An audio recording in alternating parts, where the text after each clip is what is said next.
The NEPHILIM. Heroes of old, men of renown, once thought lost to history, but are they about to return? We explore exciting things today on Mikhail Messenger.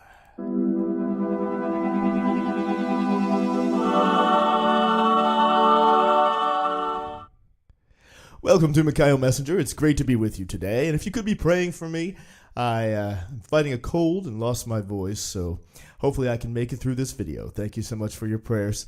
And we're going to be exploring Noah today and the ark and exciting things. Wow. I hope I can fit it all in a short amount of time, but you'll want to stick through to the very end of the video. You don't want to miss what I'm going to share with you today because very interesting, intriguing things. And if you haven't already, go to our channel and check out Noah. I have lots of videos there about Noah and the ark and lots of interesting tie-ins that you may find interesting after watching this video here with us today. Also, please join us. We're going to be having our Power Hour again on Sunday for members only. So if you haven't become a member yet, now is the time to do it. Not only can you join us for Power Hour, but we also have 24/7 fellowship. You just click the join button on our channel, and you can become a member that way. And you can also put in this text here. If you have trouble finding that, just put in youtube.com/Mikhail Messenger/join. And this little join the channel will pop up, and you can join us for our special Power Hour that we do every week, especially for our members. And we focus on whatever you want to talk about, any questions you have, anything that's on your heart and mind. I am here for you for that hour to do whatever you want to do. So hopefully join us for that. And then, like I said, we have our member fellowship, which is 24/7. You can join us there to talk about everything God and Bible, etc. So hopefully you'll join us there and become a member today. Guys, exciting things are happening in the world. As you know, many people are talking about 11/11. Now, just to emphasize here, we're not setting any dates, okay? I know people get really worked up about that. No one's setting any dates. The Lord told us to watch and pray, so that's what we're doing. He gave us a lot of signs to look for, and he told us to watch and pray and watch for these signs. Obviously, Satan doesn't want you to do that, so he's going to attack you and say, no one knows the day of the hour. Just pipe down and go back to your business and pay no attention to Jesus coming back, because Satan doesn't want you looking for Jesus, right? So, but we got to look for him, guys. That's what he said. You know, don't let him come back and find you sleeping on the job or hitting your fellow servants or something, or doing something mean. You know, he used a lot of examples to say, hey, you better be watching and praying. You better be paying attention. So that's what we're trying to do here. Just pay attention to the signs. And a lot of people are talking about 11/11, which is coming up this week. And so I thought it was appropriate for us to take a look at that biblically. And boy, did God reveal some amazing things that I'm excited to share with you today. Well, I want to start here in Hebrews 11:11, which I think is a really appropriate one. I had no idea when I looked this scripture up that it was 11:11, actually. I just wanted to share this scripture because it came to mind, and lo and behold, it was 11:11. So if that wasn't a sign from God, it was pretty encouraging. So check this out. It says, by faith, Abraham, even though he was past age and Sarah herself was barren, was enabled to become a father because he considered him faithful who had made the promise. And so from this one man, and he as good as dead, came descendants as numerous as the stars in the sky and as countless as the sand on the seashore. All these people were still living by faith when they died. They did not receive the things promised. They only saw them and welcomed them from a distance.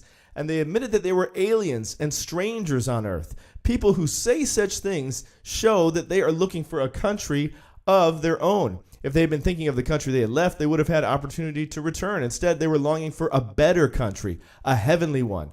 Therefore, God is not ashamed to be called their God, for he has prepared a city for them. Amen. Isn't that exactly what Jesus told us in John 14, that I'm going to go and prepare a place for you? And if I'm going to go prepare a place for you, obviously I'm going to come back and take you to be with me where I am. So that's what we're looking forward to, guys. It's commonly called the rapture. That word's not in the Bible, but it's actually harpazo, which is a snatching away in 1 Thessalonians chapter 4. So if people say, oh, the rapture doesn't exist, well, it's actually in the Bible, so you can't get around that part of it. As to when it's going to happen, that's debatable, right? And that's what we're studying. That's what we're trying to understand, what God is pointing us to.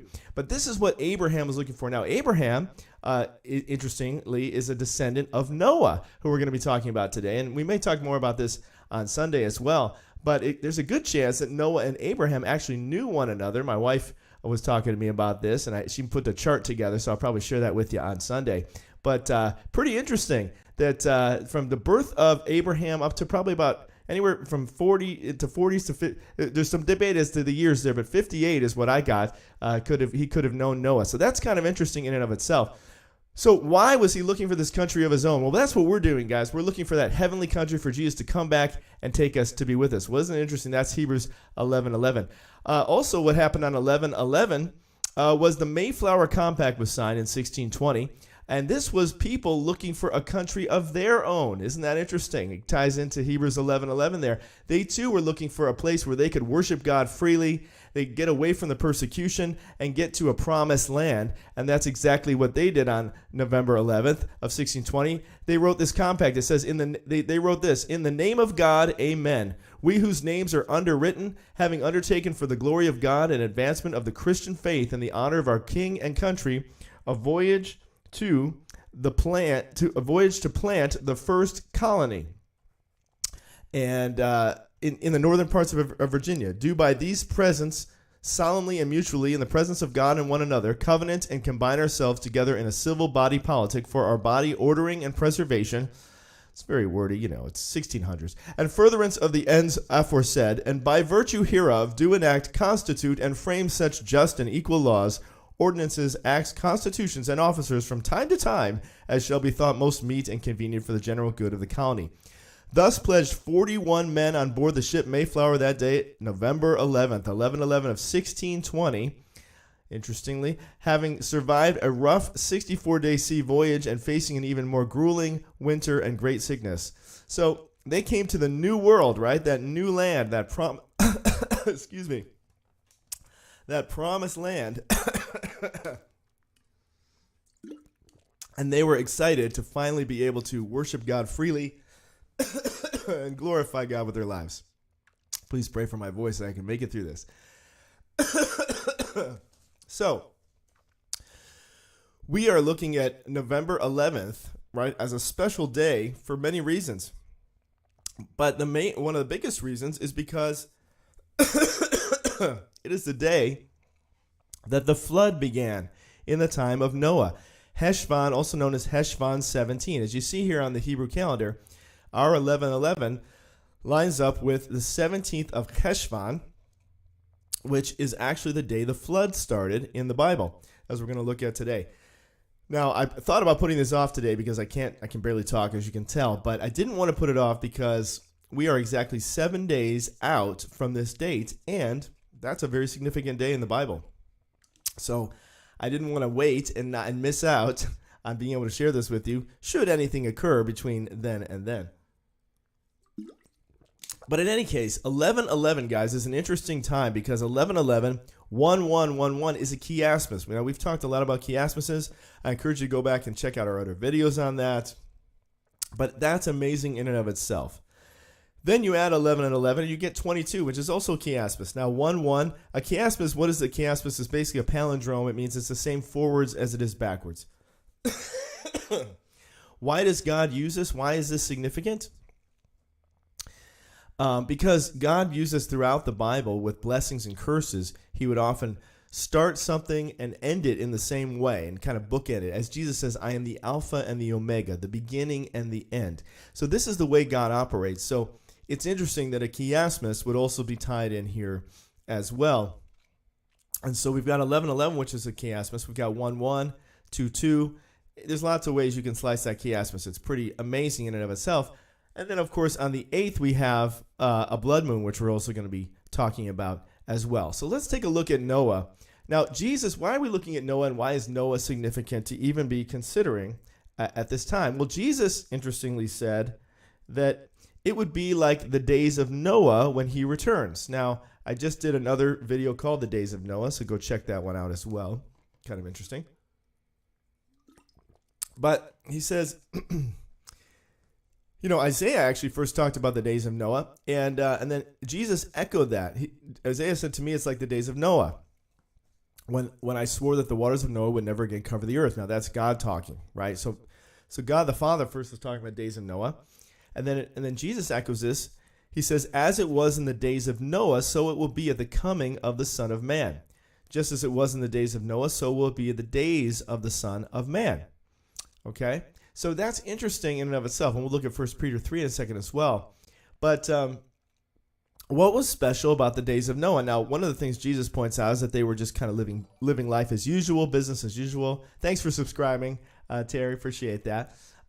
Business as usual, and they were living their lives and going about business and not expecting the flood to come on the earth. But something else that's interesting about the days of Noah is when the NEPHILIM were on the earth.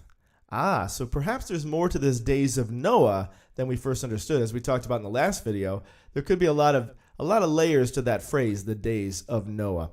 Now, if you haven't already, be sure to check this video out as well. This is what's going on right now at the same time. The wicked tyrannical cabal is actually having their own pagan worship and devil's 10 commandments that they're presenting on Mount Sinai right now.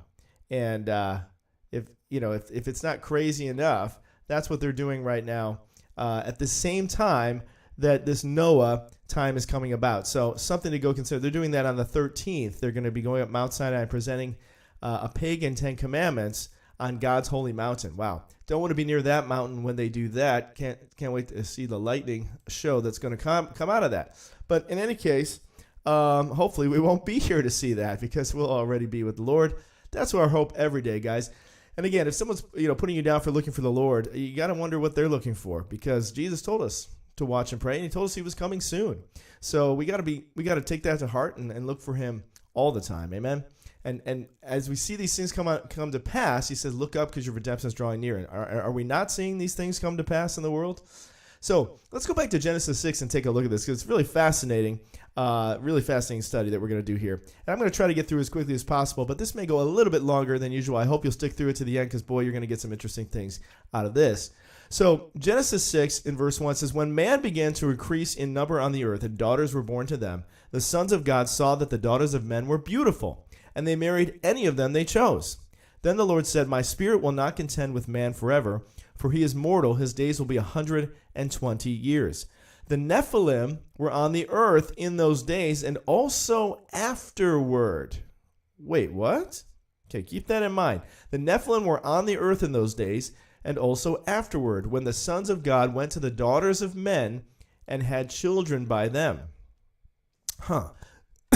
Excuse me.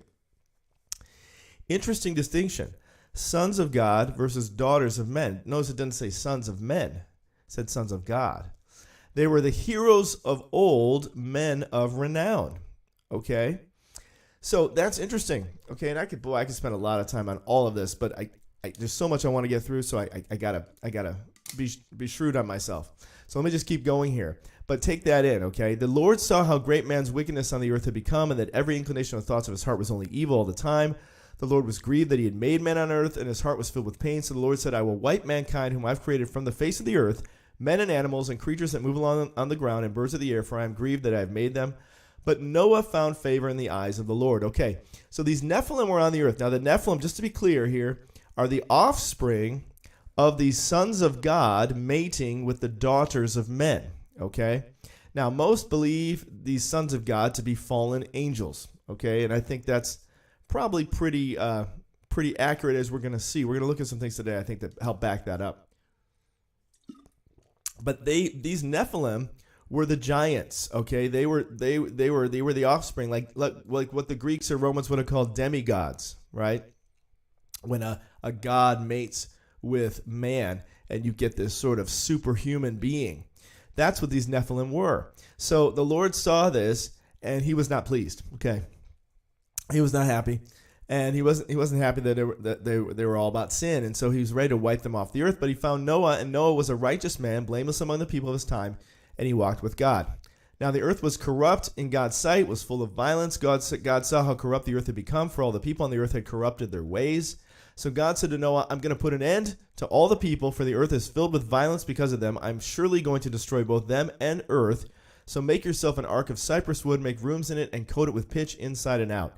This is how you are to build it. The ark is 450 feet long, etc. So he gives them the instructions on how to build the ark. I'm going to kind of cruise through this because I got a lot of ground to cover here. So he says, I'm going to bring the flood waters on the earth to destroy all life under heaven. Okay, that's important to know. All life under heaven. And yet remember, he said the Nephilim were on the earth both in those days and after those days. Well, if he destroys all life, how's that work? Well, we'll take a look at that. Every creature that has breath of life in it, everything on earth will perish.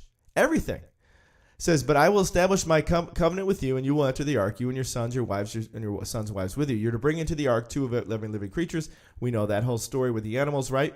And you keep them alive. You were to take every kind of food eaten and so forth. Noah did everything he commanded, okay? So he made the ark just like God asked him to do, and he started to get those animals into the ark. Now, this is why I wanted to do it today, because 7 days out. Now, we are 7 days out from this date right now, guys. So I thought it was appropriate to do it today. I didn't want to miss this day. But it says, the Lord then said to Noah, go into the ark, you and your whole family, because I found you righteous. So Noah had completed the ark, right? And he says, take with you 7. So he tends to take the animals again, right? He says, 7 days from now, I will send rain on the earth for 40 days and 40 nights. So, and then Noah did all the Lord commanded him, right? So that's twice. So it sounds to me that the first one was basically making the ark and kind of starting to get the animals together.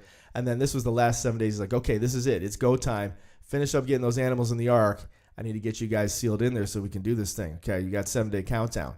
So he gives them a 7-day countdown, basically, until the flood comes on the earth. Noah was 600 years old when the flood waters came on the earth. And Noah and his sons and his wives and sons' wives entered the ark to escape the waters of the flood. Pairs of clean animals, etc., were with them. Male and female came to Noah, entered the ark, and as God commanded. And after the 7 days, the flood waters came on the earth. So basically, he was getting the animals in. Whether he did all the animals in 7 days or he'd already gotten some, but then he kind of was like go time at that point. It's like, okay, it's crunch time. Let's get this done. And then after 7 days, the flood waters finally came. Okay, so in the 600th year of Noah's life, on the 17th day of the second month, okay, 17th day of the second month, that's this next Friday, a week from today, 11/11, Cheshvan 17, okay, that is the day that the flood waters came. The second month, Cheshvan, and the 17th day of that second month, okay? So, excuse me. So on that day, all the springs of the great deep burst forth, and the floodgates of the heavens were open, and rain fell on the earth 40 days and 40 nights. Okay, so we get that part, right? On that very day, Noah and his sons and everybody entered the ark. Okay, so I think it's pretty clear that's the day they went in the ark. They had all the animals with them. And then it says, then the Lord shut them in. Okay, so that was it. Then for 40 days and 40 nights, the waters rose. It says the waters rose 20 feet above the earth. Where does it say? Oh, yeah. The waters rose, covered the mountains to a depth of more than 20 feet. Okay, so the mountains, so the highest mountain, whatever it is, what is the highest mountain? Mount Olympus or Mount, is it Mount Everest? Whatever the highest mountain is, it was under the water 20 feet. That's how high the water went. So every living thing that moved on the earth perished. Birds, livestock, wild animals, all the creatures that swarm over the earth, and all mankind. Interesting. All mankind. That kind of makes you think, do they count Nephilim as mankind? It says they were on the earth afterward. Did the Nephilim find a way to survive the flood? Well, let's keep reading. It says, everything on dry land that had the breath of life in its nostrils died. Were they on boats? It's not dry land. Every living thing on the face of the earth was wiped out. Okay, I think we're getting it's like he very makes it clear with each next statement. Every living thing was wiped out, men, animals, creatures moving along the ground, and the air and the birds of the air. Only Noah was left and those with him in the ark. Well, that seems pretty clear, okay? That seems like literally everything died. Everything but Noah and those in the ark. The waters flooded the earth for 150 days. But wait a minute. It said the Nephilim were on the earth afterward as well. Remember that? Okay, let's look at that one more time just so you can kind of see that with your own eyes. Okay, it says the Nephilim were on the earth in those days and also afterward. Huh. How does that work if everybody was killed except Noah and his family? The return of the Nephilim, perhaps? Let's keep going. Okay, so this word after, okay, is achar. Achar means after or to follow, to come afterwards, to come behind. The following part, the behind, the hinder, the afterwards. Now, what's interesting about this, you think, okay, well, there's after the flood, but could it also imply in the end times, in the hind part? See, here it literally says following after, behind, the hinder part or the hind part, generally used as an adverb, after, at, away, back, behind, beside, follow, hereafter, hinder, posterity, remnant. So it's interesting to just ponder, okay, yes, and we're going to look at this biblically. After the flood, we see these Nephilim return, which what does that mean? That means that these sons of God went back to their funny business. You know what I'm saying? They went back to doing what they ought not do with the daughters of men, to create more of these offspring, of these giants, these Nephilim, right? Let's keep going here. Check this out. So the Nephilim, the word Nephilim only appears in the Bible 2 times. Well, 3 times in 2 verses, okay? So if anybody says, well, I love the King James Version because it has everything, well, it's not in the King James. It says giants in the King James, but in the NIV it says Nephilim and some other translations. But Nephilim is really a more accurate translation because it's from the word nephil. Are you nephiling me on that one? It's nephil, okay? So nephil is the word, okay? And that is where they get with the word Nephilim. It does seem to mean giant, but it also properly means, I thought this was interesting, feller. Like, hey, feller, like the way where we get the term fella, feller, which can also mean a bully or a tyrant. I thought that was kind of interesting. Okay. So check this out. This is the first time we see that. This is the only other time, actually, that we see the term Nephilim used in the Bible, and that's in Numbers 13. Now, Numbers 13 is a very important time because this is when God sent Joshua, Caleb, and the 40 others to go and spy out the promised land before they were going to go take the land. And they came back. Now, Joshua and Caleb came back faithful. They said, let's do it. But the rest of them came back with a bad report because they saw the Nephilim there. Now, how did the Nephilim get there if they were wiped out during the flood? Sounds like those fallen angels were up to their old shenanigans again. Okay, so check this out. Caleb's like, yeah, we should go take the land. And they're like, we can't attack those people. Now, let me back it up just a touch to here. Where is that? Okay, so it says we saw the descendants of Anak who lived there. Okay, keep that in mind, the descendants of Anak. Now, that's interestingly in verse 22 of all things. This has been a year of 22s, as we know, if you've watched our other videos. Very intriguing. But check this out. You go down a little further here. It says, but the people who live there are powerful, and the cities are fortified and very large. We even saw descendants of Anak there. The Amalekites live in the Negev, the Hittites, Jebusites, Amorites, and so forth.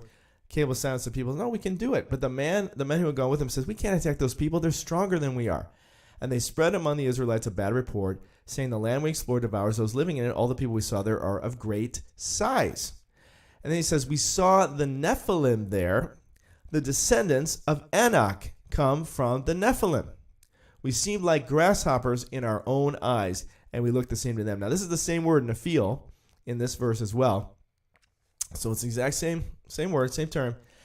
And so it sounds like the fallen angels got funny with some of the daughters of Anak and the Anakites and got some Nephilim going again after the flood, right? And the Nephilim is where we get Goliath and the six-fingered men. The six-fingered man, like you hear from Princess Bride. Well, those were the Nephilim. They had 6 fingers, 6 toes, and Goliath was a descendant of them and other giants.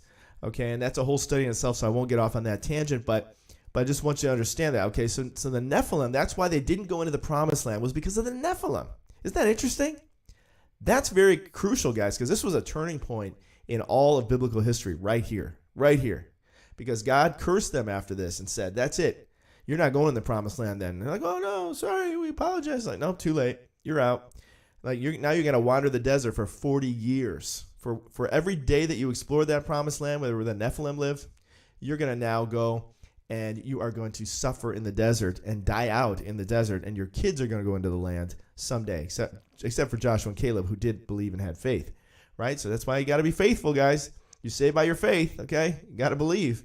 But isn't it interesting that it's the Nephilim that caused that turning point for the Israelites not going into the promised land? And how might that relate to what we're about to go through right now? Well, we're going to take a look at that. Oh boy, it's getting excited. Man, stick around. Stick around. This is exciting stuff. Okay, so check this out. So the Anakites, right? Now we just established, right, that the Nephilim were descendants of the Anakites. So obviously the Anakites were the ones who were getting funny with those fallen angels, unless the Anakites were fallen angels, but I think more be that they interbreeded, just like we saw in Genesis 6, right? So here we see them talk about the Anakites, and they talk about them in that regard. They say, where can we go? Our brothers have made our hearts melt in fear. They say the people are stronger and taller than we are. The cities are large with walls up to the sky. We even saw the Anakites there. Like, oh, not the Anakites. Yeah, because that's descendants of the Nephilim. Right? Am I phrasing that correctly? Yeah, the descendants of Anak come from the Nephilim. Yeah, okay, I just want to make sure I'm phrasing that correctly. The descendants of Anak from Nephilim. So the Emites used to live here are people strong and numerous, as tall as the Anakites. So the Anakites were like a benchmark, because they're descendants of the Nephilim. Like the Anakites, they too were considered Rephaites, but the Moabites called them Emites. They were a people strong and numerous and as tall as the Anakites. The Lord destroyed them, etc. The people are strong and tall. Anakites! Exclamation point. You know about them and have heard it said, who can stand up against the Anakites? Eee. At that time, Joshua went and destroyed the Anakites from the hill country. Man, good for you, Joshua. See? Because he's like, remember, Joshua's the one, him and Caleb were like, we can do this, man. We're going to take out those Anakites. I don't care. I'll cut them in the shins if I have to. I'll get their Achilles heel. I'm not going to let those, the bigger they are, the harder they fall, right? Way to go, Joshua. No Anakites were left in the Israelite territory, only in Gaza. It says, now give me this hill country. That's Joshua's like, give me the hill country, man. That the Lord promised me that day. You yourself heard then that the Anakites were there and the cities were large and fortified, but the Lord helping me, I will drive them out just as he said. Man, Joshua's awesome. Hebron used to be called Kiriath Arba after Arba, who was the greatest man among the Anakites. Then the land had rest from war. From Hebron, Caleb drove out. So Caleb did his own share too. Joshua and Caleb, man. He drove out 3 Anakites, Shishai, Ahiman, and Talmai, the sons of Anak. Wow. Okay, so we've kind of established this now, right? So it says the Nephilim were on the earth, and then afterward they came back. Well, we can see they came back right here, right? Numbers 13. And Joshua 14:15, we see the Anakites, who are descendants from the Nephilim. We also know about, famously, David and Goliath, of course, who's also descendant from the Nephilim. Very interesting. Okay, now, I'm going to shift gears a little bit. Now, keep all that in your mind. Now, you're going to have to take this journey with me a little bit, but it's going to pay off. It's really interesting. So, I want to show you Isaiah, okay? Now, this is really interesting, too, because it also is 11:11. Wow. So we're getting a lot of tie-ins here that are really cool. But if you remember, we did a video called The 7 R's of Rapture. And if you haven't checked that out, I encourage you to go check that out on our channel. Also, check out this first video about the Euphrates drying up, because we're going to look at that here in this scripture as well. But here we're going to see over the next 3 chapters, basically, we kind of see the end times play out. We kind of see, actually, the whole journey of Jesus and the end times play out. So I'm going to kind of cruise through this. Because it's very interesting, and I just happened to come across it because I was seeing that 11:11 had an interesting tie-in, and then I started to read the whole chapters around it, and I was just blown away. I was like, whoa, I gotta share this. This is amazing. Okay, so check this out. Okay, Isaiah 11, talking about a branch from Jesse. Now, this is talking about Jesus Christ, okay? And we kind of get a picture of the first time he comes. Well, just watch, but check this out. Okay, so it says in verse 1, Isaiah is amazing. Okay, go read Isaiah 26, by the way, and watch that 7 R's of Rapture. It ties into this. Okay, so a shoot will come up from the stump of Jesse. From his roots, a branch will bear fruit. The Spirit of the Lord will rest on him, the Spirit of wisdom and of understanding, the Spirit of counsel and of power, the Spirit of knowledge and the fear of the Lord. He will delight in the fear of the Lord. He will not judge by what he sees with his eyes or decide with what he hears with his ears. Right? That's what Jesus says. Don't judge by mere appearances, but make a right judgment. But with righteousness he will judge the needy. With justice he will give decisions for the poor of the earth. He will strike the earth with the rod of his mouth. With the breath of his lips he will slay the wicked. Well, who is he talking about? That's Jesus Christ, right? And when does he strike the earth with the rod of his mouth? Well, we know that happens at the end, Revelation 19, right? Let's keep going. Righteousness will be his belt, and faithfulness the sash around his waist. The wolf will live with the lamb. The leopard will lie down with the goat. The calf and lion yearling together, and the little child will lead them. Right? The cow will feed with the bear. The young will lie down together. The lion ark. So it's like a perfect, beautiful world, right? The infant will play near the hole of the cobra. The young child will put his hand in the viper's nest and will neither harm nor destroy on all my holy mountain, for the earth will be full of knowledge of the Lord as the waters cover the sea. Now, this is ultimately talking about the utopia that we're going to have in the 1,000-year millennial reign, right? That's what Jesus is going to establish. But it's also talking about him coming on the scene, that this root, this stump comes up from Jesse. He's born a son of Jesse or a son of David, right? Well, look at this, okay? Verse 10 says, in that day the root of Jesse will stand as a banner for the peoples. The nations will rally to him, and his place of rest will be glorious. Now, there's different ways you can look at this. You can obviously look at it at the end when we're all with him, but you can also look at it as a first coming versus second coming, because check out this. In verse 11, he says, in that day, now this is 11:11, which is kind of cool, Isaiah 11:11. In that day, the Lord will reach out his hand a second time. A second time. Well, what do we know about second times when it comes to Jesus? The second coming, right? The return of Christ. That's the second time. He comes twice. He comes once, he's born as a shepherd. Second, as Messiah Nagid. And that's what we're waiting for after 69 weeks. Comes Messiah the Prince, right? The Prince of Peace. So a second time he comes to reclaim the remnant that is left of his people from Assyria, Lower Egypt, Upper Egypt, Cush, from Elam, Babylonia, Hamath, and the islands of the sea. Islands of the sea, that is what we are. Okay, he will raise a banner for the nations. Still singing, even with a bad voice. He will raise a banner for the nations and gather the exiles of Israel. He will assemble the scattered people. Okay, so take this in, guys. So we've kind of got this first time that the root of Jesse comes, and then we got in that day the root of Jesse stands as a banner. Then we got in that day the Lord reaches out his hand a second time. So think about this. He's taking a second time. He's reclaiming his remnant. He's gathering his elect from the four corners of the earth, as it says in Mark 13 and Matthew 24, and heaven, right? And he says he gathers his exiles of Israel. He assembles the scattered people of Judah from the four corners of the earth. That's exactly what he says in Matthew 24 and Mark 13. Ephraim's jealousy will vanish. Judah's enemies will be cut off. Jealous Judah, they will swoop down on the slopes of Philistia to the west. Together they will plunder them, and so on and so forth. They will land hands in Edom. The Lord will dry up the gulf of the Egyptian sea. With a scorching wind, he will sweep his hand over the Euphrates River. Go back and watch that first video on our channel about the Euphrates River. He will break it up into 7 streams, and men can cross over in sandals. There will be a highway for the remnant of the people. So there was for Israel when they came out of Egypt. So it's interesting, this second time that Jesus is gathering everybody back to him. And that he's drying, it's kind of tying into Revelation, right? But it's also talking about drying up the Euphrates River. So we're getting kind of an order of things here, it would seem, similar to Isaiah 26, the 7 R's. First there's a resurrection, then we rise, then we go in rooms, then we reside, then he brings his wrath, then we return, right? I think I missed an R in there somewhere, but you know what I'm talking about. But the order of things. So first Jesus comes, then a second time he comes to reclaim his remnant, and then he dries up the Euphrates, and then we get the epic eternal battle. In other words, it happens before those things. And we're going to see that as we keep going here. Check this out. So we go to Isaiah 12, okay? So Isaiah 12, and there's some other things I have open here I'm going to reference to, and I may have to catch on the back end. We'll see. So Isaiah 12, okay, says, in that day you'll say, I'll praise you, O Lord, although you were angry with me. Your anger is turned away, and you've comforted me, right? That's what happened because he gathered this remnant, right? Surely God is my salvation. I will trust and not be afraid. Gee, where does this sound familiar to? The Lord is my strength and my song. He has become my salvation. With joy you will draw water from the wells of salvation. In that day you will say, give thanks to the Lord, call on his name, make known among the nations what he's done, proclaim his name exalted, sing to the Lord for he's done glorious things, let this be known to the world, shout aloud for people of Zion for the grace of the Holy One. Check this out. Does this not sound familiar? Okay, when we go to Revelation 7, right?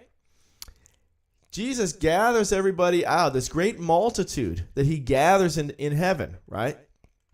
that we see in Revelation 6. We're going to look at that in a little bit. But it says, a great multitude standing before no one can count. They're wearing white robes, holding palm branches. And what are they saying? They cried out in a loud voice, salvation belongs to our God who sits on the throne of the Lamb. All the angels are there, praising glory forever. And then we find out these are those who were taken out of or away from the great tribulation. Well, isn't that interesting? That's exactly what they're saying here in Isaiah 12. So again, we're getting this order of events, right? First the stump came, then a second time he reached out his hand to gather his remnant and collect them, and now they're all in heaven praising God. But it's not the end yet. It's not the end yet. It's very interesting. All right, let's keep going. Thank you, Lord, for sustaining me. An oracle concerning Babylon. Then we get Mystery Babylon. See? Then we get Mystery Babylon. So we get the same order, just like Isaiah 26. Man, Isaiah, you're awesome. I can't wait to meet Isaiah. What a cool guy. So many cool prophecies. Babylon, guys, Mystery Babylon comes after we're up in heaven, the great multitude in Revelation 7. And I know others who for a long time thought Revelation 6 was at the end. They're starting to think, oh, maybe it is at the beginning. I think we're seeing it. So check this out. Mystery Babylon, right? As we see in Revelation 16, 17, 18. Right? That's when we see Babylon the Great destroyed. And that's exactly what we see here, not here, but here in Isaiah chapter 12 or 13. Sorry, we're in 13 now. Right? So I won't read all that. Raise a banner on the hilltop. I'm just showing you, though. It's the same thing. Shout to them, beckon them, enter the gates. I've commanded my holy ones. I've summoned my warriors to carry out my wrath. There it is, guys. First, he gathers us, Isaiah 11, for a second time. He reaches out to gather that remnant and collect us. And then we're up glorifying God, saying salvation belongs to him, Revelation 7. And then he summons his warriors to carry out his wrath, Isaiah 12, and the rest of Revelation, for that matter. Right? Wow. Listen, a noise in the mountains like that of a great multitude, an uproar among the kingdoms, etc. Okay? So now he's bringing his wrath on Babylon. Okay? This is where it happens. See, the day of the Lord is coming, a cruel day with fierce anger to make the land desolate, to destroy the sinners within it. Right? He gets us out of the way, and then he brings his wrath upon the earth and destroys the sinners within it.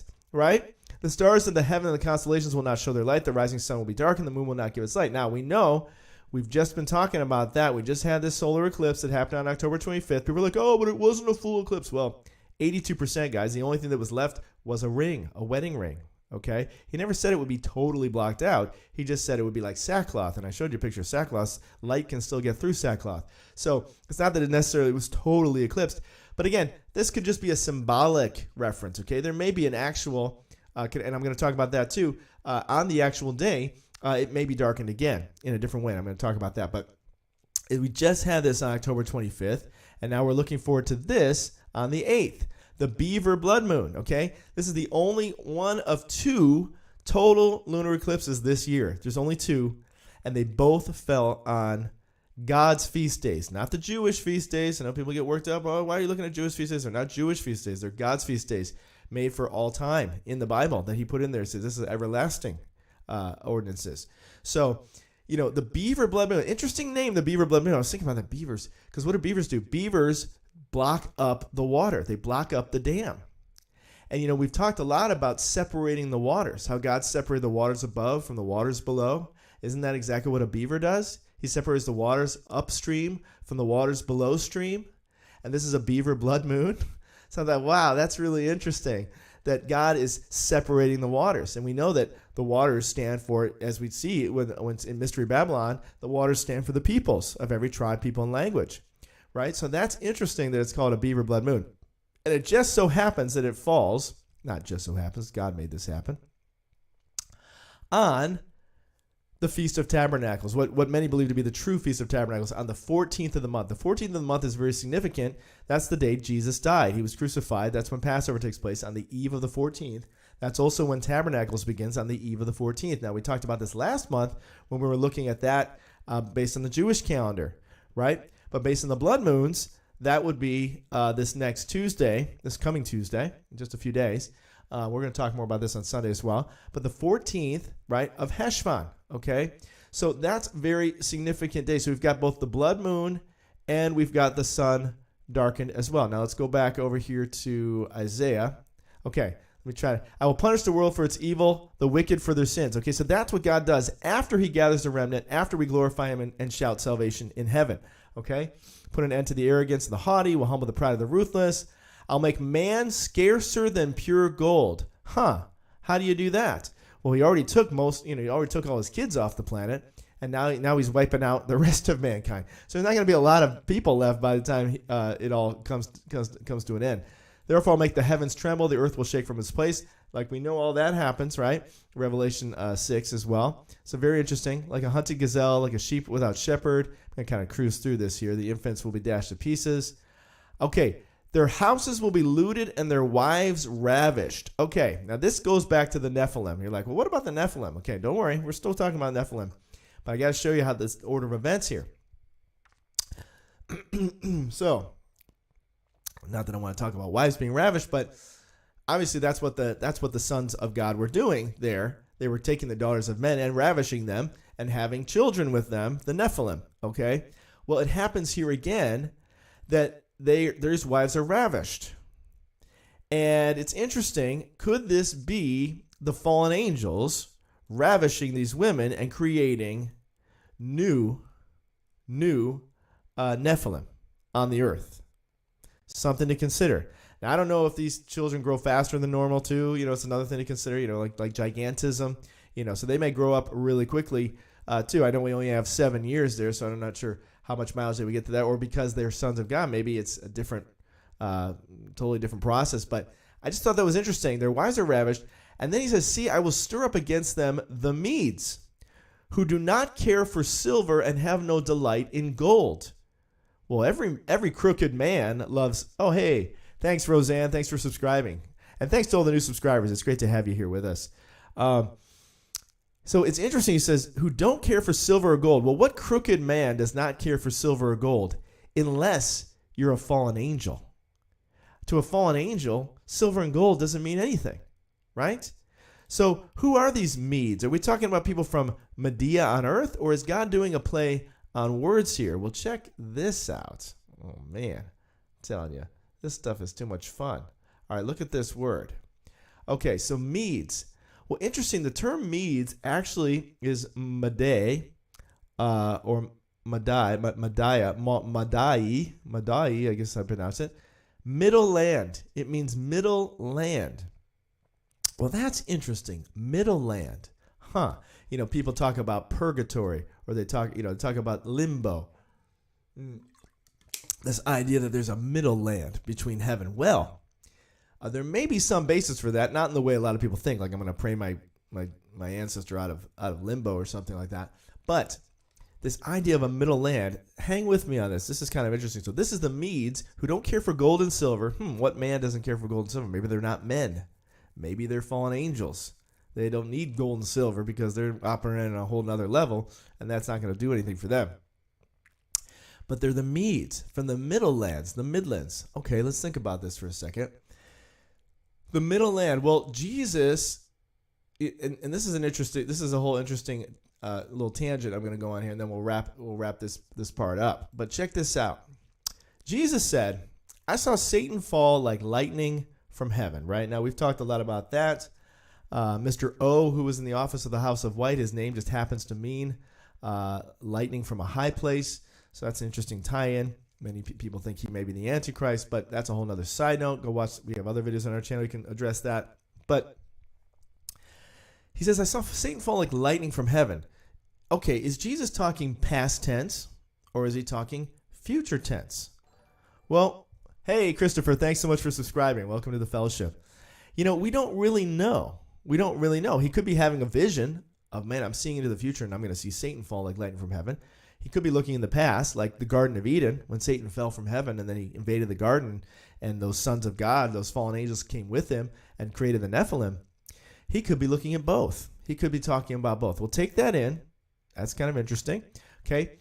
Now this says in Ephesians 2, it says, "As for you, you were dead in your transgressions and sins, in which you used to live when you followed the ways of this world and the ruler of the kingdom of the air, the spirit who is now at work in those who are disobedient." Okay. So this is saying that there's a ruler of the kingdom of the air. That's kind of interesting. When we know God the Father reigns in heaven, right?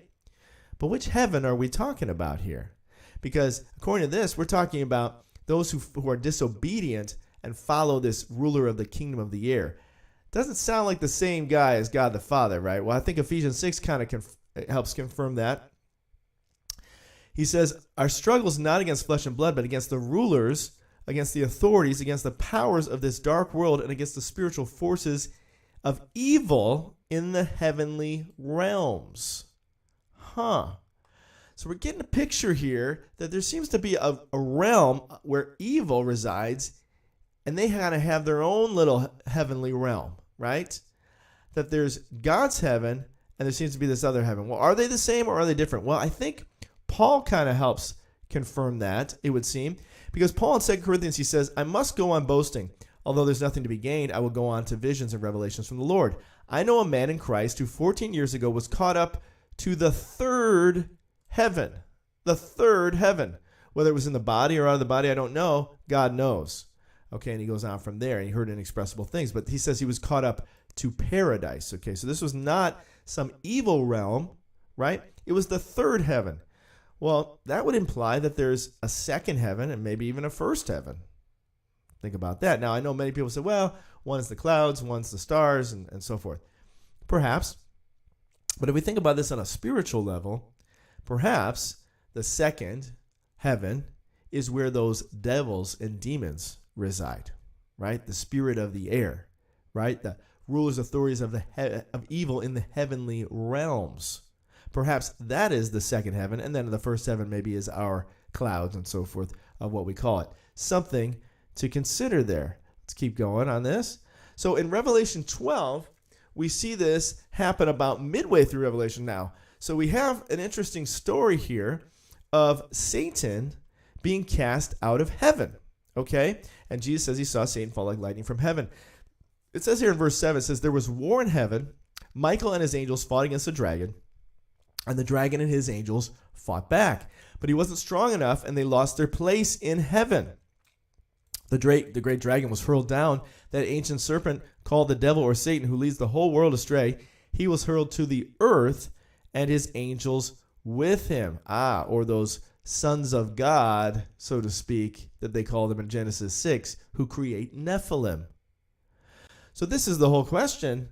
Will the NEPHILIM return? Okay, and we're gonna look at some more. Man, this is interesting. Okay, so he says, then I heard in a loud voice in heaven say, now have come the salvation and power of the kingdom of God and the authority of his Christ, for the accuser of our brothers, who accuses them before our God day and night, has been hurled down. Right? So if your Christian brothers are accusing you and attacking you in the name of the Lord, who are they working for? Right? Because the accuser is Satan, guys. They overcame him by the blood of the Lamb and by the word of their testimony. They did not love their lives so much as to shrink from death. Therefore rejoice, you heavens, and you who dwell in them. But woe to the earth and sea, because the devil has gone down to you. He is filled with fury because he knows that his time is short. Right. Because we know that the Antichrist only gets 3.5 years, right? 42 months. That's not very long, right? To try to reign and create your wicked kingdom on the earth. When the dragon saw that he'd been hurled to the earth, he pursued the woman who had given birth to the male child, right? So he was filled with fear because he knew his time was short, but he was on the earth, guys. But right now, we don't see these Anunnaki, the Anakites, probably Anunnaki comes from that too. That's a whole other study. But the Anakites or the Nephilim, they're not walking the earth anymore, right? But remember, Genesis 6 kind of has a double meaning. He says they were on the earth in those times, right? And afterward, going back to, where are you, Genesis 6? Genesis 6, the Nephilim were on the earth in those days and also afterward. Kind of has a double meaning there, that word after, as we looked at it. It could obviously mean the Anakites, and it can mean Numbers 13, when they went to the Promised Land. It can mean Goliath, but it could also mean the end times, the times after this age, right? When this age comes to an end, and we're taken off the earth, as it says in Isaiah 11, right? And then they come to ravish the women. They don't care about gold and silver, because these are sons of the devil, or they're not sons of the devil, but they're fallen angels, right? They call them here sons of God, but fallen angels, right? Going to the daughters of men and creating the Nephilim all over again. Sort of an interesting thought there. Hey, Michelle. Woohoo! Thank you so much. It's great to have you as a member. Woo-hoo-hoo! All right. Welcome back. Your dreams were your ticket out. All right. It's great to have you, Michelle. It's awesome to have you in the membership. Thank you so much for being a member with us. And it's good to have you here. So yes. So isn't this interesting? This whole concept of it could be regarding the end times as well, the times after. After what? After what are we talking about? Okay, let's keep going. I got more to share on this, man. Oh man, this is crazy. So Revelation 12. Okay, then he gets kicked to the earth. So he was in this kind of second heaven place, and then he gets kicked down to the earth, right? So that's finally when we see these demons walking the earth, and perhaps the Nephilim with them, their offspring with them, that they want to populate the earth with. Hey, Dave, thanks for subscribing. Welcome to the fellowship, brother. Think about that, because Satan wants to take over the earth, right? He wants to be God. He wants to be on the throne. So he's going to try to repopulate the earth. He can't create anything, so he's using God's creation. I mean, that's what we see them doing now, right? Trying to change the DNA, trying to reprogram us, trying to merge man and machine. They're doing all the same thing. It's all Satan can do, because he can't create anything, so he can only use the parts that God has provided and try to create his own thing, right? And so it makes sense that he's going to try to create these Nephilim all over again. Hey, Michelle. Woohoo! All right, you just popped up on the screen. Awesome. Thanks so much for being a member. And so check this out, okay? And this ties into the abyss, okay? Now, here in 1 Peter 3, it says here, verse 18, it says, "For Christ died for sins once for all, the righteous for the unrighteous, to bring you to God. He was put to death in the body, but made alive by the Spirit, through whom he also went and preached to the spirits in prison who disobeyed long ago, when God waited patiently in the days of Noah while the ark was being built. In it," talking about the ark, "only a few people, 8 in all, were saved through water. And this water symbolizes baptism that now saves you also. Not the removal of dirt from the body, but the pledge of a good conscience toward God. It saves you by the resurrection of Jesus Christ, who has gone into heaven and is at God's right hand with angels, authorities, and powers in submission to him." So it's very interesting what Peter is referring to here. He's talking about Jesus being put to death in the body, but made alive by the Spirit, and that through that Spirit, so it sounds like this may have taken place when Jesus was in the grave, right, and his spirit had left his body. Many believe that is when this occurred, that he left at that time, and he went and he preached to the spirits in prison who disobeyed long ago, when God waited patiently in the days of Noah while the ark was being built. Jesus says it would be like the days of Noah. So he goes and he preaches to these prisoners. I don't know what the purpose of his preaching was. It was to save them, or just to kind of tell them, hey, I've conquered death and I want to let you know. Earl, woohoo, welcome to the fellowship, Earl. Great to have you here. So, I don't know what his goal was with that exactly. But what's intriguing is, who are these prisoners? They're in a prison, and these are the ones who disobeyed long ago while the ark was being built. Well, that sounds like it could very well be, because it says the spirits in prison, right? These aren't necessarily human beings. Now, it could be fallen angels. It could also be the dead who disobeyed God. It's possible, but it's interesting to think that God might have put in these angels of darkness who went and took the daughters of men and created the Nephilim, that he might have put them into this prison, and I think we're going to see that verified here, who disobeyed long ago and went and had Nephilim with the daughters of men while God was waiting for the ark to be built. And so he put them in this prison, and Jesus goes and he preaches to them by the Spirit. Isn't that awesome? He goes and preaches to them. I want to hear that sermon that Jesus preached, right? So, okay, let's take that in. So they're in this prison. Interesting. Okay. Now, this word prison here is the word phulake. Phulake. Okay. And it means prison, but it also means to guard, to watch, persons keeping watch, to guard, to sentinels. If you remember, when Adam and Eve were kicked out of the garden, God put some angels there with flaming swords who guarded the entranceway. And you get this idea that these people are being guarded in this prison, right? They're being kept watch over for a period of time. It says down here, cage. I like that. Cage or hold. Wow, not that I don't want to be in a cage myself, but I like that image, the imagery there of the cage. God came to set us free, amen? But take us out of the cage, Lord. But this idea that the devil and all those who do evil are in this prison, this cage, those who disobeyed long ago. Okay?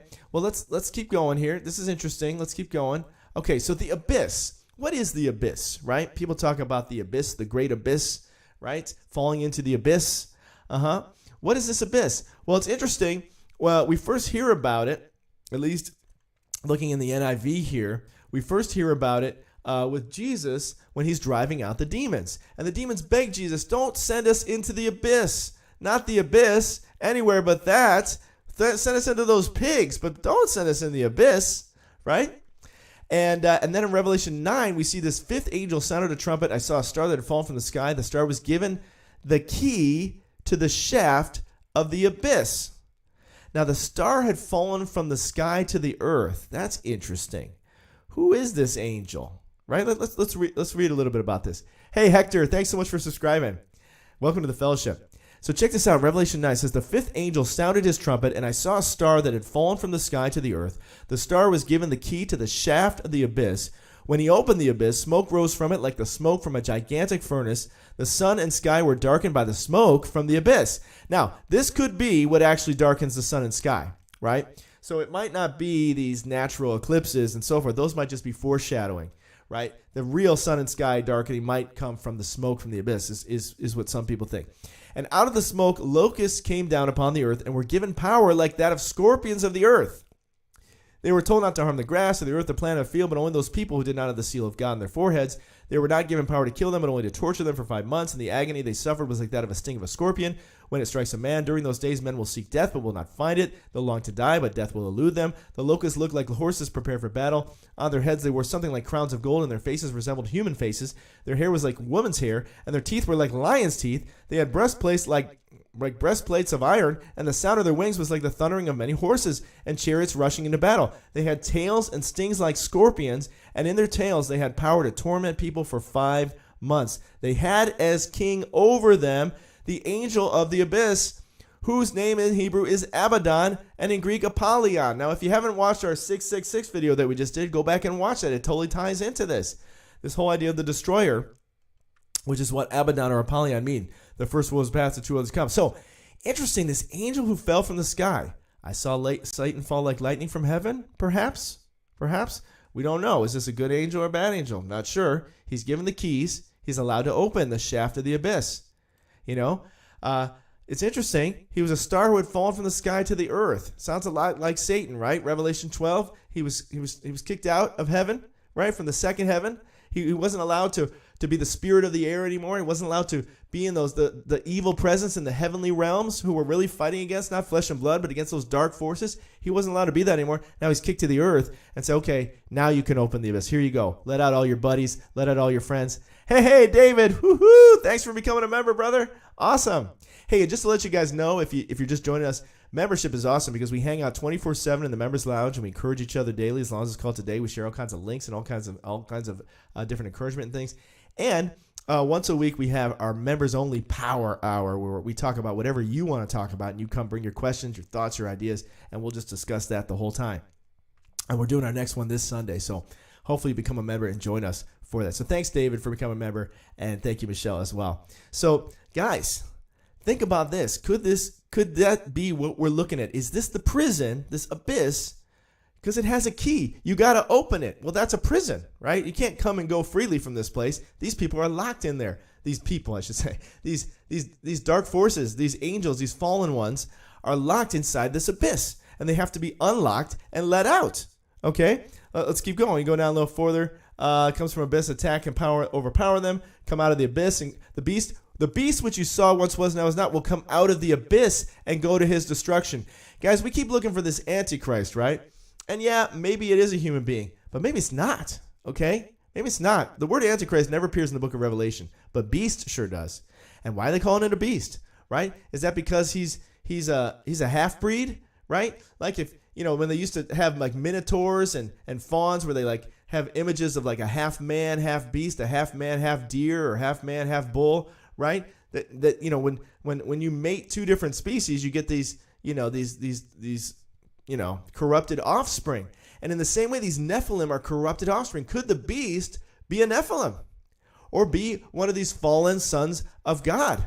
He comes out of the abyss and goes to his destruction. The inhabitants of the earth whose names have not been written in the book of life from the creation of the world will be astonished when they see the beast, because he once was, now is not, yet will come. Ooh, who could this person be? Now, again, we keep thinking in human terms, right? Well, it's Nero, or it's, some Caesar or something. But maybe it's none of those. Maybe it's something else. Maybe it's something from the time of Noah. He says it's from it'd be like the days of Noah. He's going to come out of the abyss, and the abyss is this thing that you unhook, unlock. Unlock is you unlock the gates. That's when all the evil comes out. So, go back and watch our video on the Euphrates again, because that's what happens there. There's these 4 angels that are locked in the Euphrates River, and when it dries up, God's going to let them out as well, right? And it's drying up right now. He says, and I saw an angel coming down out of heaven, having the key to the abyss, holding in his hand a great chain. Right now, this is where Satan ultimately gets thrown. He gets thrown back into the abyss.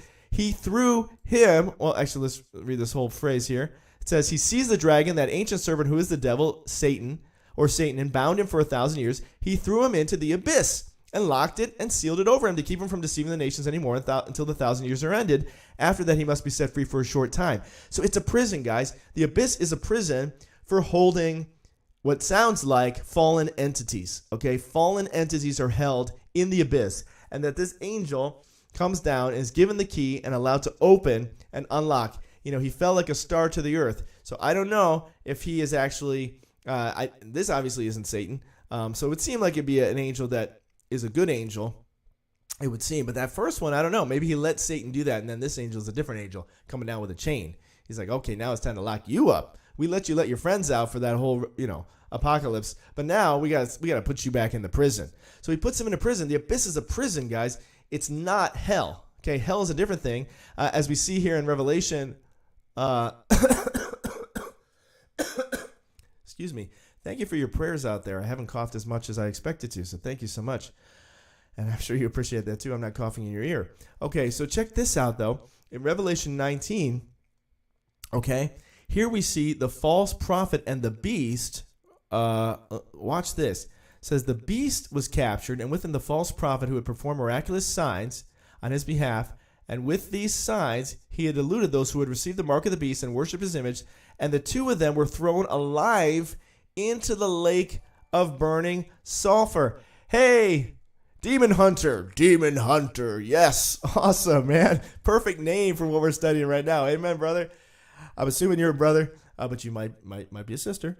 But thank you, Demon Hunter, for joining us. Thanks for becoming a member, and it's going to be great having you in the fellowship with us. Hey, guys, and if you're become a member, go to the community page here on YouTube, and you will see a members-only link there where you can join us in the members fellowship. Okay, so look for that link on the community page here at YouTube. Click on that link to then join us in that 24/7 fellowship I talked about. Okay, so look for that there. If you have any trouble with that, just contact me separately, and I'll help you out with that. Okay, so that's what happened to these guys. Okay, the beast and the false prophet, they're thrown into hell. Okay, they're thrown into what is actually hell, the lake of burning sulfur, right? But not the devil. The devil in Revelation 20. Right? He's captured and he's thrown into the abyss, different place. This is a prison. Okay, this is where they keep the fallen entities. The other one is where the beast and the false prophet go, which it seems if the beast was let out of the abyss, it sounds like he's a fallen entity, guys. And that's why he overcomes the 2 witnesses who have like unstoppable power, because God allows him to have that kind of supernatural power. Now, it's not to say he might not possess an earthling creature. So it might be both. The man of perdition, right? The son of perdition, the man of sin. It could be a combo platter here. Hey, all right, Tony, thanks for subscribing. Welcome to the fellowship. It could be a combo platter that we see happening there with both the beast who comes out of the abyss and then some human entity like Mr. O, or people have been suggesting, or so many others candidates out there right now. And maybe they all get possessed. They're already possessed by demons. I mean, I think that's pretty safe to say. it doesn't take. It's not too hard to be possessed by a demon, by the way. That's a whole nother conversation. But the point is, maybe the beast is working in conjunction in that way. It could also be a clone. It could also be, something, a mix, a mix somehow, a singularity, so to speak, of evil there. All right, let's start to wrap this up, guys, because this is, I think we've covered a lot of ground here. But let's see, what else did I want to share here? Okay, so let's go back to our calendar for a second as we start to wrap things up. Thank you guys so much for tuning in today and being such a great audience and so for all your support. All right, check this out. So we're looking here at Revelation 6, right?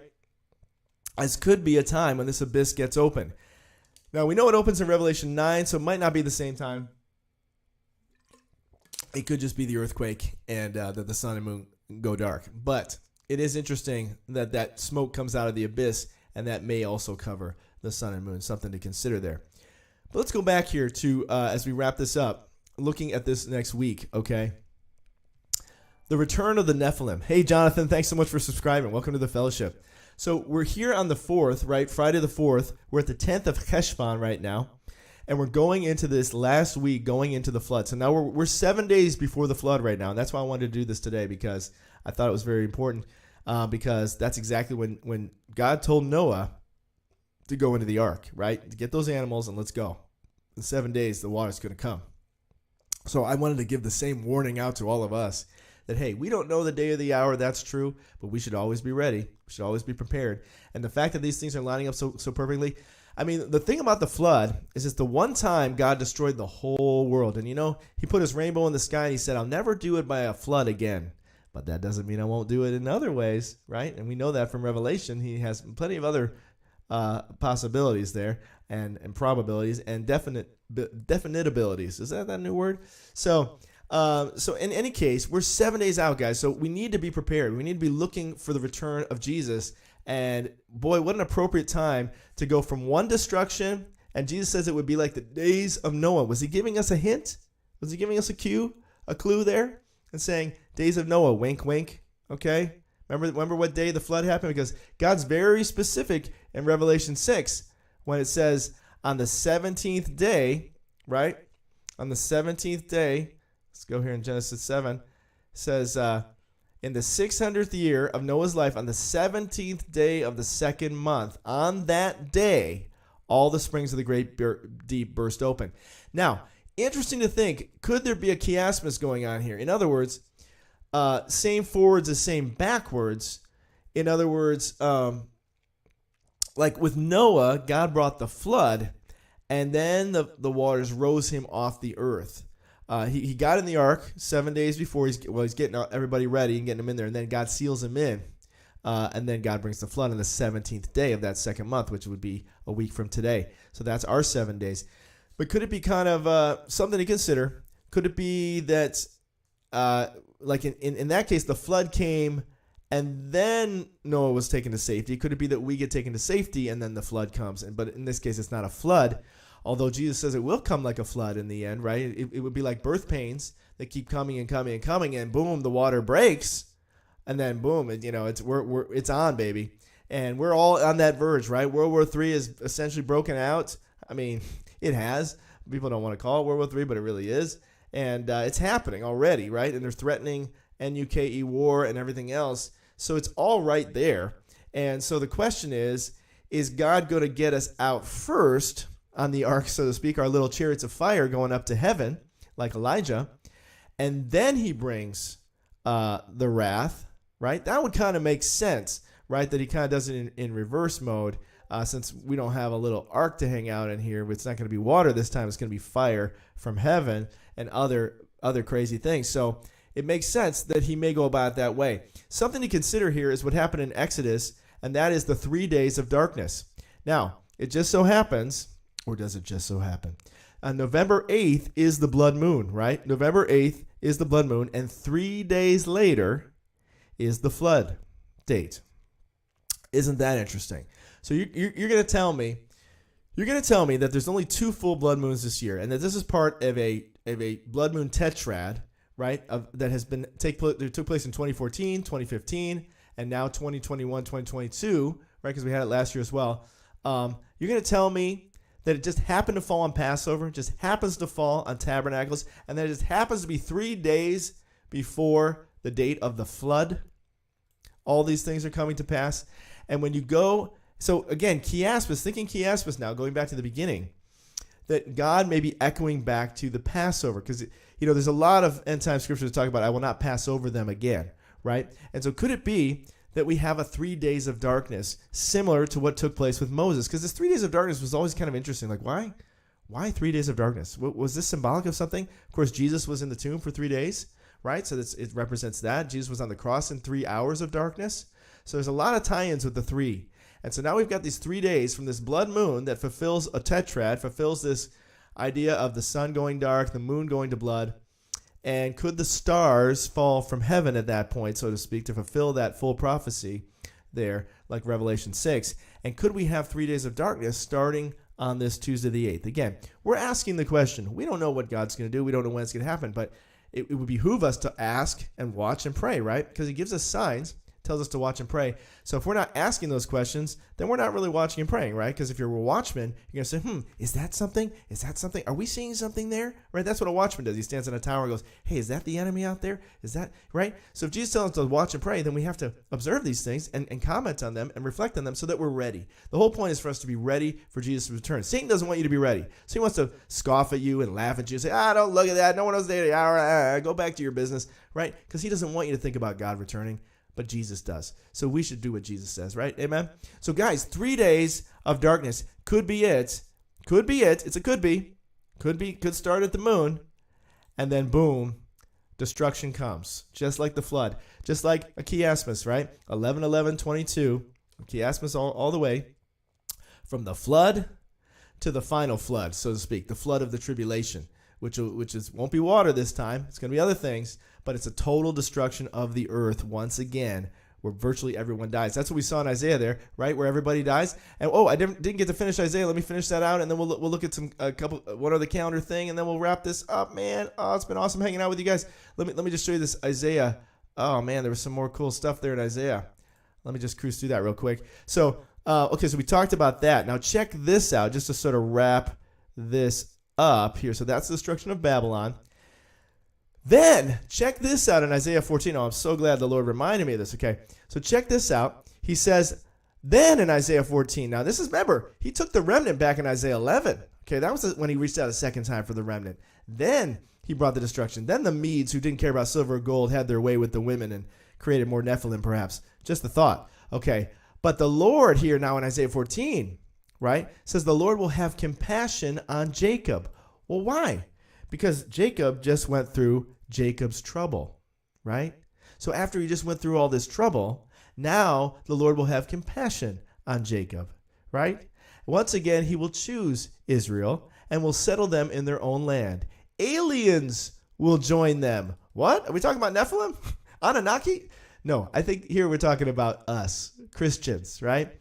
We're going to join the children of Jacob, right? We'll all be one. The aliens, the foreigners, all nations, and unite with the house of Jacob. Guys, this is the 1,000-year reign. This is when it's all done. And God's like, okay, that's enough. We did the 70th week of Daniel. Now we can all be together. Come along, Jacob. Come along, all you nations and tribes and peoples and languages. Let's all be one. Let's all unite with the house of Jacob. Nations will take them and bring them to their own place, and the house of Israel will possess the nations as menservants and maidservants in the Lord's hands. They will make captives of their captors and rulers rule over their oppressors. On the day the Lord gives you relief from suffering and turmoil. See, he gives you relief from suffering and turmoil and cruel bondage. Okay, this is when you get the relief. This is when we go into the 1,000-year reign. You will take up a taunt against the king of Babylon. See, now they get to celebrate. Oh, finally, we threw Satan into the abyss for 1,000 years. Now we can taunt against him. How the oppressor has come to an end. How his fury has ended. The Lord has broken the rod of the wicked, the scepter of the rulers, which in anger struck down peoples with unceasing blows, and in fury subdued nations and with relentless aggression. All the lands are at rest and at peace. They break into singing. See, we're singing now. We're rejoicing. We're like, yay, Satan is done. Ding dong, the witch is dead. Witch, old witch, the wicked witch. You know, it's just how the Munchkins felt. You know, when the witch gets killed, that's how we're going to feel about Satan getting thrown in the abyss, you know. It's like, yes, finally, evil is done. And we put him away. We threw the false prophet and the beast into the lake of fire, right? and then we put Satan in that abyss. And now we're singing, we're rejoicing, and we're dancing over them. Ding dong, the witch is dead. Even the pine trees and the cedars of Lebanon exalt over you. Now that you've been laid low, no woodsman comes to cut us down. The grave below is all stirred to meet you at your coming. It rouses the spirits of the departed to greet you, all those who are leaders in the world. Yeah, all those leaders in the world. Right. It makes them rise from their thrones, all those kings who are over the nations. Right? They're going to meet you. They're going to meet you. It sounds like they're going to meet the devil, man. It's like all those leaders who led us astray, they will all respond. They will say, no, you have also become weak as we are. You have become like us. Oh, that's awesome. Wow. I didn't know. I'm just reading it. I didn't know what it was going to say. That's what I felt like it was going to say, but that's exactly what it said. You have also become weak as we are and have become like us. Oh, man, that's what they're going to be saying. All these people that worship Satan right now, they're like, oh, Satan. They're Satanists, and they think they're going to get power from Satan and power from the devil and everything, and the devil's going to get cast down into the abyss, and now they're going to be like, man, you become weak just like us. Like, after they get destroyed in Armageddon, they're going to be all commiserating together. Like, no, man, look, even Satan got knocked down. We're all finished. It's like the end of every kid's, every what was that show with Scooby-Doo? It's like the end of every show. And it would have done it too if it wasn't for you confounded kids. It's like it's every victory of every movie, Light Over Darkness, Star Wars, defeating Darth Vader. It's just that feeling of like, yes, finally we got rid of Emperor Palpatine. All your pomp has been brought down to the grave along with the noise of your harps. Maggots are spread out beneath you. Candy Jane, woohoo, Candy Jane. You just subscribed. Thanks for subscribing, Candy Jane. Welcome to the fellowship. It says, all your pomp has been brought down to the grave along with the noise of your harps. Maggots are spread out beneath you. Woohoo! Zooey Fanu. Man, that's a cool name. I like that. Hope I'm saying it right. I like it. Zooey Fanu. Woohoo! Thanks for subscribing. Maggots are spread out beneath you and worms cover you. How you have fallen from heaven, O morning star, son of the dawn. I mean, man, guys, we are just going to be celebrating the devil's demise. It's going to be so awesome. They're just like, woohoo, man, you're going down, devil. You're going down. You fell from like lightning from heaven, oh morning star. Yeah, you thought you were the morning star, masquerading as angel of light. Woohoo, God's woman of war. Welcome to the fellowship. Great to have you here. You have been cast down to the earth, you who once laid low the nations. You said in your heart, I will ascend to heaven. I will raise my throne above the stars of God. I will sit enthroned on the mount of assembly of the utmost heights of the sacred mountain. I will ascend above the tops of the clouds. I'll make myself like the Most High. But you are brought down to the grave, to the depths of the pit, man, the abyss. Woohoo! Those who see you stare at you. They ponder your fate. Is this the man who shook the earth and made kingdoms tremble? The man who made the world a desert? Who overthrew its cities and would not let his captives go home? Let my people go! All the kings of the nations lie in state, each in his own tomb, but you are cast out of your tomb like a rejected branch. You're covered with the slain, with those pierced by the sword, those who descend to the stones of the pit. Like a corpse trampled underfoot, you will not join them in burial, for you have destroyed your land and killed your people. The offspring of the wicked will never be mentioned again. Prepare a place to slaughter his sons for the sins of their forefathers. They are not to rise to inherit the land and cover the earth with their cities. Man, judgment day, guys. I will rise up against them, declares the Lord Almighty. I will cut off from Babylon her name and survivors, her offspring and descendants, declares the Lord. I will turn her into a place for owls and a swampland. I will sweep her with the broom of destruction, declares the Lord Almighty. Man, that is awesome. All right, guys, let's wrap this up. Thanks so much for hanging with me for this extended video. But boy, it was so awesome. I knew it was going to take some time, but man, we had to look at it all. So check this out, guys. I know we've been talking about dates and times, and Jesus told us to watch and pray, so that's what we're doing. So dates and times, guys, interesting thoughts here. These are just thoughts now, but the two witnesses may come during this time, and it makes sense. If we get whisked away, God's going to have at least two witnesses. You guys establish every matter by two witnesses. That's what the Bible says. That's why he sends his two witnesses. And isn't that interesting? That's Revelation 11, chapter 11. Gee, I kind of wonder what Revelation 11:11 says. We might have to take a look at that. But Revelation 11, guys, is when the two witnesses come, and they come here. Do they come at the 14th? Do they come at the 17th? Well, interesting. Take a look at this. And before I do that, maybe I will just take a look at Revelation 11 because I'm kind of curious. It might be nothing, but it's always fun to look. It says, oh, it's perfect. It's perfect. But after 3 and a half days. Revelation 11:11. But after 3.5 days, a breath of life from God entered them, and they stood on their feet, and terror struck those who saw them. Boom! Wow, it doesn't get better than that. 3.5 days? Oh, man, that is too good. That is too rich. We were just talking about 3.5 days. 3 days of darkness. Jesus in the tomb. Moses and the Israelites. And now, 11:11, we have the two witnesses for 3.5 days. Wow. And then they were raised to life again. That is too awesome. Well, check this out. Okay. I'm so glad we looked at that, because that even goes even more with what I'm about to show you. So look at this. November 8th, right? That's when the blood moon is. That's 14th of Heshvan. That is the eve of Tabernacles. That's when Tabernacles begins, according to the blood moon calendar. I'll call it the blood moon calendar, because we're basically pushing everything back a month based on the calendar. But there's a lot of good reason for that. Go back, watch our other videos why we're doing that. But look at this. Look at this now.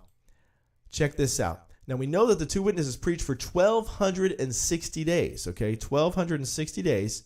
So if we go from 11/8, from that blood moon, and we go out 1,260 days, can you believe it lands us exactly at April 21st? Let me just show you that again. See how it says April 21st, 2026? April 21st, 2026 just happens to be where the 5th of Iyar begins, which is Independence Day for Israel. That is their birth date, okay?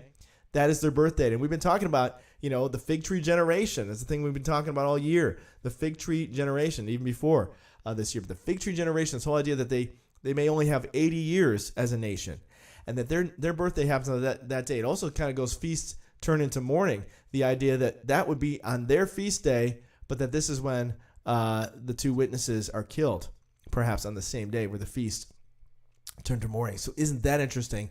And then if you go 20 days from 11/8, which is the blood moon, as the day that they come and begin. If we go 20 days, if that's when things really kick off, could be this Tuesday, guys. Then look at this. That lands on October 2nd. Okay, October 2nd, 2029. You see that? That is exactly Simchat Torah. And it's the exact same day I was just talking about a month ago.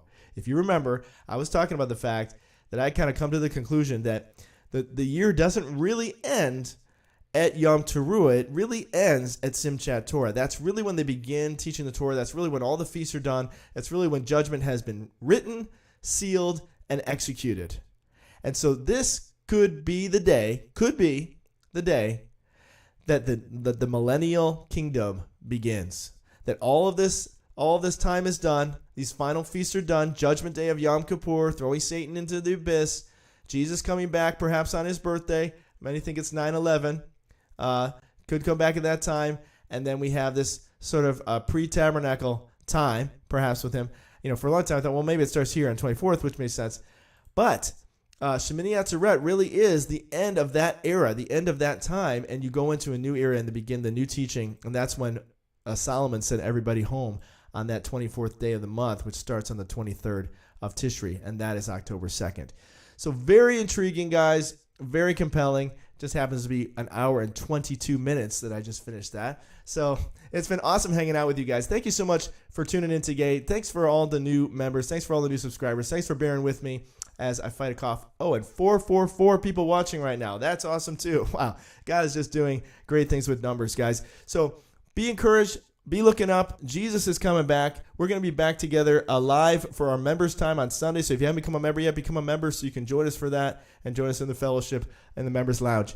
All right, Dota, thanks for subscribing. Welcome. It's great to have you in the fellowship. And guys, be encouraged. Guys, don't give up. The Lord is with us, and he will continue to help us and strengthen us and get us to where we need to go, which is ultimately with him. He's coming back that second time to gather his remnant, right, as we saw in Isaiah 11. So be encouraged, guys. Be encouraged. The Lord is near, and we are going to go home to be with him. So now's the time, guys.